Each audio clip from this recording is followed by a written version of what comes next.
नमस्कार, the Ganga TV news देख रहे हैं आप। लगातार चुनावी पहिया जो है वो रफ्तार बढ़ता जा रहा है और लोकसभा चुनाव की अगर बात की जाए तो लोकसभा चुनाव दिन ब दिन लोगों के सर पर चढ़ता जा रहा है। ऐसे में हमारे साथ खास बातचीत करने के लिए आज जो है एक वरिष्ठ नेता कहा जाए या फिर वक्ता कहा जाए, कहीं ना कहीं पहचान ही गए होंगे, आशुतोष पांडे जी हैं। लगातार प्रतापगढ़ में एक बात चल रही है कि प्रतापगढ़ जो है ब्राह्मण विहीन है। सोशल मीडिया उठा ली जाए तो सोशल मीडिया पे लगातार लोग जो है ये चर्चा करते नजर आ रहे हैं कि प्रतापगढ़ जो है ब्राह्मण विहीन प्रत्याशी हो गया है। अब की बार जो है कहीं ना कहीं अगर प्रतापगढ़ लोकसभा चुनाव की बात की जाए तो एक अलग तरीके से प्रतापगढ़ लोकसभा चुनाव होगा और मैदान में जो है अलग तीरंदाजी करते हुए नजर आएंगे लोग। ऐसे में सबसे पहले the Ganga TV news channel में आपका बहुत बहुत स्वागत है। धन्यवाद आपको जी। लगातार एक सोशल मीडिया पे खबरें चल रही हैं, लगातार लोग ट्रोल करते नजर आ रहे हैं कि प्रतापगढ़ ब्राह्मण विहीन हो गया है। ऐसे में क्या कहना चाहेंगे, क्या है आपकी प्रतिक्रिया? मैं आपको बताना चाहूँगा कि जो चाहे सोशल मीडिया पर चल रहा हो या लोग आपसी बात कर रहे हो जी कि ब्राह्मण विहीन चल रहा है। ब्राह्मण विहीन राजनीति में होने का सबसे बड़ा कारण जो है ब्राह्मण स्वयं है। चूंकि ब्राह्मण जब कोई प्रत्याशी आता है तो ब्राह्मण उसको वोट नहीं करता है। आप पिछले चुनाव में चले चलिए, यहीं से अशोक त्रिपाठी जी चुनाव गठबंधन से लड़ रहे थे, समाजवादी पार्टी और बहुजन समाज पार्टी से। उस समय का ब्राह्मण जो है वो ब्राह्मण जो है प्रत्याशी देख करके वोट नहीं किया। वो तो बॉर्डर देखने लगता है, वो राम मंदिर देखने लगता है, वो देश देखने लगता है, वो जात पर वोट नहीं करता है और वो जो है देश की हित की बात करने लगता है और ब्राह्मण को भूल जाता है। यही कारण रहा कि आज जितने भी दल हैं वो आज ब्राह्मण को टिकट देने से कतरा रही हैं। उसका कारण है कि ब्राह्मण को वोट नहीं करता और ब्राह्मण चुनाव हार जाता है। ऐसी परिस्थिति में कौन सी पार्टी है जो अपनी सीट गंवाना चाहती है? वो अपनी सीट नहीं गंवाना चाहती, उसको तो अपना सांसद, अपना विधायक बनाना है। और जब ब्राह्मण को वोट नहीं करेगा तो वो चुनाव कैसे जीतेगा? तो मैं तो ये समझता हूं, जो मेरा विवेक कहता है वो यही कहता है कि ब्राह्मण स्वयं अपने पैर पे कुल्हाड़ी मारता है और अपने ब्राह्मण भाई को वोट ना करके। लेकिन जहां तक बात करें ब्राह्मण भाई की, जाति कहीं कहा जाता है कि जैसे कि जाति देखकर वोट तो नहीं करना चाहिए, विकास देख के मुद्दों की बात में वोट करना चाहिए। जिस तरीके से भाई आप किस विकास की बात करते हो? आज ये जब से भारतीय जनता पार्टी सरकार चल रही है, केवल हम खास करके ब्राह्मणों की बात करते हैं। ब्राह्मण ये जाग नहीं रहा है। आप चुन चुन करके ब्राह्मणों की हत्या कराई गई है। कमलेश तिवारी जैसे हिंदूवादी नेता हैं लोग, वो ये सरकार आई उनकी सुरक्षा हटा ली गई और उसके घर में हत्या करा दी गई। आज तमाम ऐसे ब्राह्मण नेता हैं जिनके ऊपर जो है ईडी सीबीआई की जांच चलाई जा रही है। आप नाम ले लीजिए। आप सोचिए, मैं मानता हूं कि विजय मिश्रा एक माफिया है, एक मजबूत बाहुबली है, जो अपराधी हैं, उनके ऊपर आप शिकंजा कसिए, लेकिन उनकी बेटी का क्या दोष है, उनके दामाद का क्या दोष है? उनके यहाँ जो है AK-56 AK-47 दिखा करके उनको अंदर करने की बात करते हैं। आप अभी देख लीजिए, राज्यसभा का चुनाव आया था, तमाम ऐसे नेता थे, उनके ऊपर चुनाव को जो है दबाव बना करके इन्होंने अपने पाले में लाने का काम किया। केवल ये कि तुम्हारे खिलाफ सीबीआई चला दूंगा, तुम्हारे खिलाफ ईडी चला दूंगा, तुम्हारे खिलाफ IT चलवा दूंगा। आज जो ये देख रहे हैं, जो हम लोग अन्य दलों से भाग करके इनके दल में जा रहे हैं, जी। वो सब केवल खौफ और सीबीआई IT और जो है ईडी की दबाव में उनको जो है दबाव बना करके वो अपने पाले में लाने का काम कर रहे हैं। तमाम ऐसे जो है नेता हैं जो ब्राह्मण अच्छे चेहरे हैं, उनको सब अपनी तरफ दबाव, अगर कहते हैं कि अगर मेरी पार्टी में आओ तो तुम जो है मौज करोगे, अगर मेरी पार्टी में नहीं आओगे तो तुम्हारे खिलाफ जो है हम सीबीआई की जांच करा देंगे, हम ईडी की IT की जांच करा देंगे, तुम बर्बाद हो जाओगे, तुमको जेल भेज दूंगा। तो तमाम ऐसे चेहरे हैं जो दबाव में आकर के उनके पाले में चले जा रहे हैं, केवल इसीलिए कि हमारे खिलाफ जांच चालू हो जाएगी। तमाम नेताओं के खिलाफ जांच हो रही। अभी हाल ताज में आप देख लीजिए, हरिशंकर के तिवारी, विनय शंकर तिवारी के लड़के हैं। जैसे भारतीय जनता पार्टी की सरकार बनती है और प्रदेश का जो है मुख्यमंत्री योगी जी बनते हैं, तत्काल उनके यहां छापा पुलिस का पड़ता है। उस समय गोरखपुर की जनता जो है, ब्राह्मण समाज सड़क पर आ गया और इस सरकार को उस समय पीछे हटना पड़ा था। आज चुनाव आ गया, जैसे चुनाव आया, अभी 8-10 दिन से सीबीआई की जो है जांच चलने लगी। ईडी की जांच चलने लगी। सरकार तो हिंदुत्व की बात करती है, ब्राह्मणों के प्रोटेस्ट की बात करती है, कह रहे हैं ब्राह्मणों को सम्मान कर रही है। कहां सम्मान कर रही मित्र? आज देख लीजिए विनय शंकर तिवारी के यहाँ जांच चल रही है, सीबीआई। मैं कहता हूं कि आज आप सीबीआई जांच उसके यहाँ चल रही है जो अपराधी है, वो कहते हैं अपराधी नहीं है भाई। विनय शंकर तिवारी कौन से बड़े अपराधी हैं? मैं मानता हूं कि उनके पिता के ऊपर तमाम केस रहे होंगे, वो एक बाहुबली नेता कहे जाते थे, लेकिन विनय शंकर तिवारी के साथ तो ऐसा नहीं। और माना कि अगर वो भी बाहुबली हैं तो इन 5 वर्ष में आप क्या कर रहे थे? उस समय क्यों ईडी और सीबीआई नहीं चलाया? आज चुनाव सिर पर आ गया है तो आप उनके खिलाफ सीबीआई की जांच चला रहे हो। अच्छा, आप कहना आपका है कि बीजेपी जो है वो ब्राह्मण विरोधी है? ही है भाई, ये ब्राह्मण विरोधी है। तमाम ब्राह्मणों को आप गिन गिन के पूरे उत्तर प्रदेश में देखिए, कितने ब्राह्मणों की हत्या करा दिया, कितने ब्राह्मणों को जेल भेज दिया। और सबसे बड़ी, फिर मैं आपसे दोहराता हूं, आप बात काट दिए।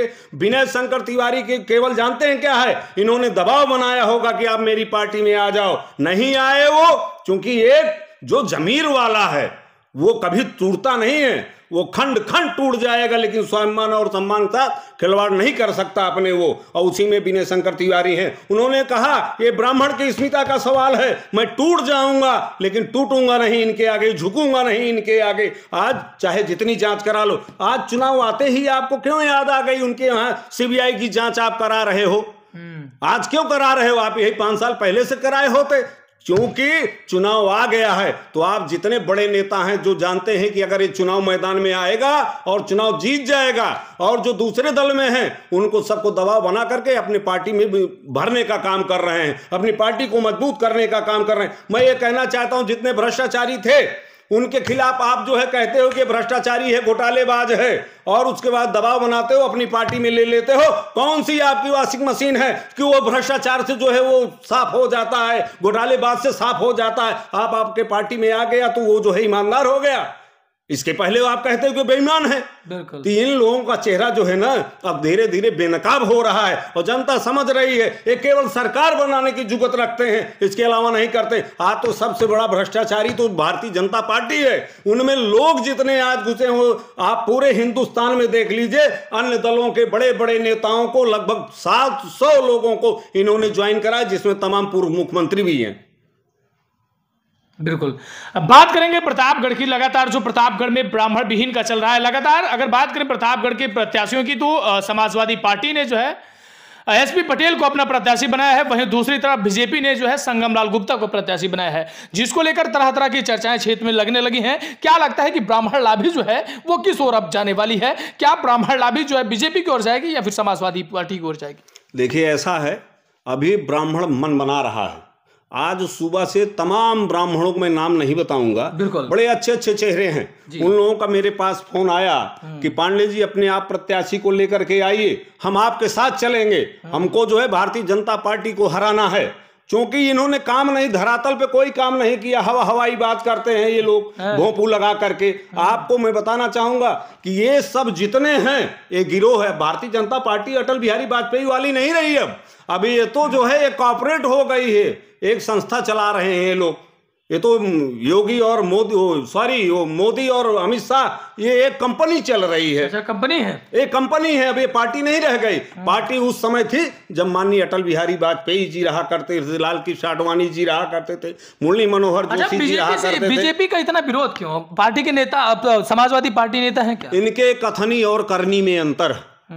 ये जो कहते हैं वो करते नहीं हैं। ये कभी जो है नौजवानों के रोजगार की बात नहीं करते हैं, ये व्यापारियों के व्यापार की बात नहीं करते हैं। पुलिस परीक्षा तो हुई, रोजगार, अरे पुलिस परीक्षा हुई, लीक तो हो गया ना, निरस्त क्यों कर दिए? ये आज आप देखिए, जब जितना पेपर कराएं सब लीक। अरे लीकेज वाले नेता हैं सब। अच्छा। ये लीक में ही रहते हैं। और इनकी तो अब नैया डूबने वाली है। ये आप समझ लीजिए, इंडिया गठबंधन जब बना तो इनकी सांसें फूलने लगी। तमाम आप देखिए कहे कि अब हम इंडिया से भारत बनाएंगे। अरे भाई, आप भी तमाम चिल्ला रहे थे make in India, make in India. कहां चला गया आपका मेक इन इंडिया? भारत क्यों चिल्ला रहे हो? तो आपको याद है, अरे मित्र आप सुनिए, भारत तो पहले से भी है, आज भी और रहेगा, ये कभी नहीं कटने वाला भारत है। लेकिन इनके पेट में दर्द उसी समय उठा है, अगर आपको याद हो, जब इंडिया गठबंधन बनने लगा, उसी समय इनका बयान आया हो, अगर आपको याद है कि नहीं? आपको बिल्कुल याद है। ये उसी समय ये जो है भारत बनाने की बात करने क्यों करने लगे आप?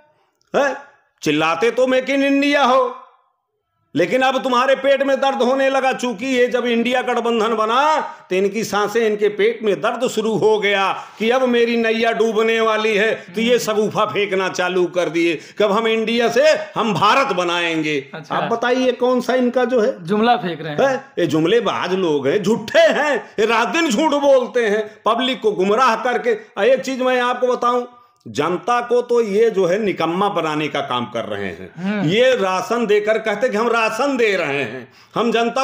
अरे जो फ्री घर बैठ करके खाएगा वो कभी कमाने को सोचेगा, कभी रोजगार के लिए सोचेगा? वो तो जानता है कि हमको फ्री खाना मिल रहा है। तो ये अपाहिज करने का काम है, ये अपाहिज कर रहे हैं जनता को। उसको कर्मशील करने की जगह ये अपाहिज बना रहे हैं, केवल वोट के चक्कर में। राशन देना, आप अपाहिज वाली बात कर रहे हैं? राशन देना क्यों? पहले भी मनरेगा चलता था तो उसमें था काम के बदले अनाज, था कि नहीं था? आप बताइए। बिल्कुल बिल्कुल था। तो उस समय था, तो वो काम करते थे, कर्म करते थे, उस पे अनाज मिलता था, उनको रोजगार दिया जाता था मनरेगा में। आज सरकार सहयोग कर रही है ना, गरीब जो है उनकी सहयोग कर रही है, बाकी मजदूरों को तो मिली ही नहीं है। कहाँ यार, आज गरीब अमीर सब पा रहे हैं, यहाँ कुछ नहीं, सब दिखावे का चल रहा है। और मैं कह रहा हूं गरीब को भी, अगर आप गरीब को दे रहे हैं अनाज, तो उसमें आप क्या समझ रहे हैं गरीब काम करेगा? वो गरीब, एक बात समझ लीजिए, जो आज गरीब है वही कल अमीर होता है। बिल्कुल तब होता है जब वो परिश्रम करता है, और परिश्रम करके जब आगे बढ़ता है तो उसको अपनी कठिनाइयों को, अपनी समस्याओं को याद रहता है। तब वही देश के लिए बात करता है, वही समाज के लिए बात करता है। अगर जिसको फ्री में राशन मिल गया वो कभी कर्म नहीं करेगा। बिल्कुल, ये कह रहे हैं लगातार प्रतापगढ़ की बात करें। प्रतापगढ़ की बात की जाए तो प्रतापगढ़ में ब्राह्मण लाभी जो है वो किशोर जाता हुआ दिखाई दे रहा है। प्रतापगढ़ के ब्राह्मणों को आखिरकार करना क्या चाहिए? देखिए, ब्राह्मण समाज तो भाई इसके पहले सब भारतीय क्योंकि आप भी ब्राह्मण हैं, मैं भी ब्राह्मण हूं, लेकिन हम लोग जागरूक ब्राह्मण हैं। अच्छा। और देख रहे हैं समाज में क्या हो रहा है, और इन जुमलेबाजों की जो इस समय चल रहा है नाटक, उस नाटक को हम लोग समझ रहे हैं, इसलिए हम लोग जो है उनका विरोध करते हैं। और दूसरी चीज, एक बात और बता दें, आज सुबह से जी, कल से ही जब से टिकट फाइनल हुए हैं, सुबह आज कम से कम मेरे पास 15 ब्राह्मणों को, अच्छे अच्छे चेहरों को फोन आया कि हम लोग आपके साथ रहेंगे, आपके प्रत्याशी को मजबूत करेंगे, आप आइए, हमसे संपर्क करिए, हम मिलिए। हम वो कार्यक्रम कर रहे हैं, अभी हम ब्राह्मण समाज में जाने का काम कर रहे हैं। मेरा प्रत्याशी चिल्ला के लगातार आप इसीलिए कह रहे हैं कि आप समाजवादी नेता हैं? नहीं, हम समाजवादी के बाद भी देश के नागरिक भी हैं। अच्छा, हम देश के नागरिक भी हैं। हमको भी अपने नौजवानों, अपने व्यापारियों के विषय में सोचने की बात आनी है। ये नहीं है कि हम समाजवादी हैं तो हम इसलिए कह रहे नहीं, हम समाजवादी के पहले हम देश के, हिंदुस्तान के नागरिक हैं।